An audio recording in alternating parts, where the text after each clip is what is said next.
অর্থাৎ 12ই রবিউল আউয়াল। এই 12ই রবিউল আউয়াল মাস, এই মাসে মুসলিম উম্মার জন্য একটা সুসংবাদ সুখের। আবার তেমনি এই দিন আমার নবীজি সাল্লাল্লাহু আলাইহি সাল্লাম ইন্তেকাল করেছিলেন।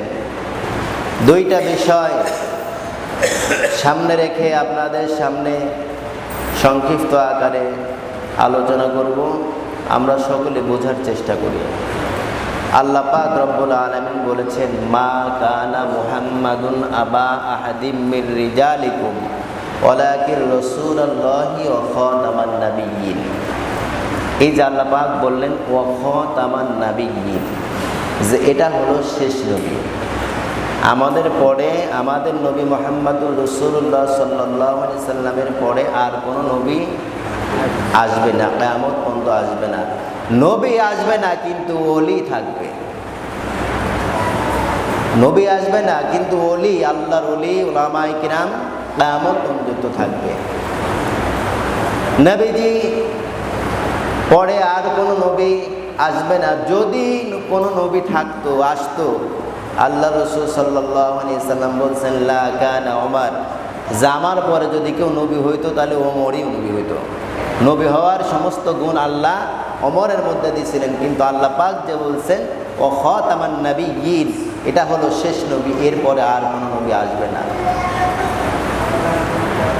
সমস্ত নবীদের আল্লাহ পাক এক একটা করে মুজিজা দিয়েছিলেন। প্রত্যেকটি নবীর এক একটা করে মুজিজা দিয়েছিলেন, আমাদের নবীরও দিয়েছিলেন। হযরত মূসা আলাইহিস সালাতু ওয়াস সালামকে আল্লাহ মুজিজা দিয়েছিলেন একটা লাঠি। কি দিয়েছিলেন? লাঠি। হযরত মূসা আলাইহিস সালাতু ওয়াস সালাম ইন্তেকালের পরে পৃথিবীতে আর একদিনের জন্য ওই লাঠিটাকে কেউ সাপ বানাইতে পারে নাই। মূসা আলাইহিস সালাতু ওয়াস সালামের ইন্তেকাল হয়ে গেছে, তার মুজিজাও শেষ হয়ে গেছে। হযরত দাউদ আলাইহিস সালাতু ওয়াস সালাম ইন্তেকাল করেছেন, তার মুজিজাও শেষ হয়ে গেছে। হযরত সুলাইমান আলাইহিস সালাতু ওয়াস সালাম ইন্তেকাল করেছেন, তার আংটির মুজিজাও শেষ। সমস্ত নবীদেরকে আল্লাহ মুজিজা দিয়েছিলেন, ইন্তেকালের সঙ্গে সঙ্গে মুজিজাগুলো শেষ হয়ে গেছে।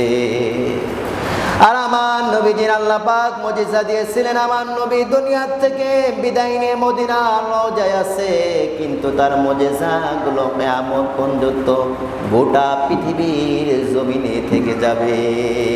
সুবহানাল্লাহ। আল্লাহ পাক বলেছেন, ইন্নাল উলামা ওয়ারাসাতুল আম্বিয়া, নবীদের ওয়ারিস হলো আলেম, আর নবীদের ওয়ারিস আলেম কিয়ামত পর্যন্ত দুনিয়াতে থাকবে। আলা ইন্না আউলিয়া আল্লাহি লা খাউফুন আলাইহিম ওয়ালা হুম ইয়াহজানুন, যারা আল্লাহর বন্ধু, আল্লাহর ওলি কিয়ামত পর্যন্ত থাকবে, তারা নবীজির কাজ করবে, নবীজি যে কাজ শিখায় গিয়েছে ওই কাজ করবে। কিন্তু নবী আমার আল্লাহ পাক যে বললেন ও খাতামুন নাবিয়্যিন, এরপরে আর কোনো নবী আসবে না। আমার নবীজির এই জন্য কোনো ছেলে সন্তান হইলে আল্লাহ পাক রব্বুল আলামিন ওই সন্তানকে দুনিয়ায় জীবিত রাখে নাই। নবীজির কোনো ছেলে সন্তান হইলে ওই সন্তানকে দুনিয়ায় জীবিত রাখতেন না। কি জন্য? নবীর ছেলে হইলে তো নবী হওয়া লাগে, আর এটা যে আমাদের শেষ নবী, এই নবীর পরে আর কোনো নবী আসবে না। আমার নবীজি কন্যা সন্তান পাইয়াই খুশি ছিলেন, আলহামদুলিল্লাহ। কন্যা সন্তান পেয়েই তিনি খুশি ছিলেন, তার কোনো মন বেজার ছিল না। এই জন্য ভাই খুব খেয়াল করে শুনবেন, অল্প সময় আলোচনা করব। রবিউল আউয়াল মাস, নবীজির জন্মদিন। নবী আমার এই দিনে দুনিয়ার জমিনে পদার্পণ করেছেন, এই দিনে দুনিয়ার জমিনে এসেছেন। অনেক ঘটনা আছে, তবে সংক্ষিপ্ত আকারে একটু বলি। আব্দুল মুতালিব মা আমিনার ঘরের দরজায় শুধু বারবার জিজ্ঞাসা করে, আমার নবীজি, আমার মুহাম্মদ, আমার নাতি দুনিয়ায় এসেছে নাকি? আমার নাতি দুনিয়ায় এসেছে নাকি? নতুন একটা তোয়ালে নিয়ে আব্দুল মুতালিব দাঁড়ায় আছে। এমন সময় সুবহে সাদেকের আগ মুহূর্তে শুনতে পাই বিশ্বনবী মুহাম্মদুর রাসূলুল্লাহ সাল্লাল্লাহু আলাইহি সাল্লাম দুনিয়ার জমিনে আগমন করেছেন। আব্দুল মুতালিব ডাক দিয়ে বললেন, ও আমিনা, জলদি করে আমার নাতিরে আমার কোলে উঠায়া দাও।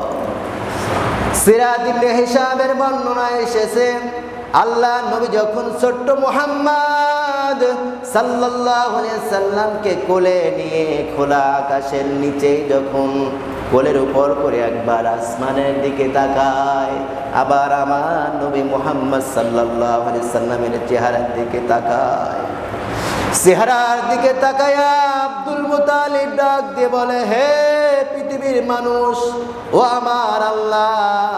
এই মুহূর্তে আব্দুল মুতালিব বললেন, আমি আকাশের চন্দ্রর দিকে চাঁদের দিকে তাকাইছি, আর আমার নাতি মুহাম্মদ সাল্লাল্লাহু আলাইহি সাল্লামের দিকে তাকাইছি, দেখি ওই আকাশের চন্দ্র চাঁদের চাইতে বেশি নূরান্বিত চেহারা আমার নবীর। সুবহানাল্লাহ, বেশি সুন্দর চেহারা। আকাশের চাঁদও আমার নবীর কাছে স্যালেন্ডার, আকাশের চন্দ্র আমার নবীজির কাছে স্যালেন্ডার। ওই নবীর উম্মত হলাম আমরা। 12 রবিউল আউয়াল, এই রবিউল আউয়াল মাসে আমার নবী এই দুনিয়ার জমিনে এসেছেন। এই ঘটনা এখানে আপাতত সমাপ্ত করলাম, পরে সময় থাকলে বলবো। তার আগে আমি বলছি যে আয়াত তেলাওয়াত করেছি, মা কানা মুহাম্মাদুন, বেশিরভাগ দুয়ার মাহফিলে, মিলাদ মাহফিলে উলামায়ে কিরামটা এই আয়াতটা তেলাওয়াত করে, মা কানা মুহাম্মাদুন আবা আহাদিম মিন রিজালিকুম ওয়ালাকিন রাসূলুল্লাহি ওয়া খাতামান নাবিয়্যিন। আমরা কিন্তু বুঝি না যে আসলে এই আয়াতের অর্থ কি। এটা আমরা বলি, প্রায় আমরা দুয়ার মাহফিলে বলি ওয়া খাতামান নাবিয়্যিন, যে এই নবীর পরে আর কোনো নবী আসবে না, আর নবীজির কোনো ছেলে সন্তানও আল্লাহ পাক দুনিয়ায় জীবিত রাখেন নাই। নবী কি বেজার হয়েছে? কন্যা সন্তান পেয়ে তিনি খুশি ছিলেন। আমার বন্ধু খুব মনোযোগ দিয়ে শুনবেন, আল্লাহ নবী সাল্লাল্লাহু আলাইহি সাল্লামের একজন সাহাবীর স্ত্রী হযরতে মারিয়া রাদিয়াল্লাহু তাআলা আনহা, তিনি এক সময় অধর নয়নে কাঁদতেছে। আমার নবীজি জিজ্ঞাসা করলেন, মারিয়া আপনি কাঁদেন কেন? বলে, ইয়া রাসূলুল্লাহ, আমার স্বামী কোনো এক জিহাদের ময়দানে শহীদ হয়ে গিয়েছে, আমার কোনো গার্জিয়ান নাই। আল্লাহ নবী তো জ্ঞানী, মহাজ্ঞানী ছিলেন। বললেন, মারিয়া আমি বুঝতে পেরেছি তোমার একটা গার্জিয়ান প্রয়োজন। বলো এই মদিনার মধ্যে কোন যুবককে তোমার পছন্দ হবে, ওই যুবকের নাম আমাকে বলো, আমি ওই যুবকের সঙ্গে তুমি মারিয়ার বিবাহের ব্যবস্থা করে দিই। জোরে বলেন সুবহানাল্লাহ।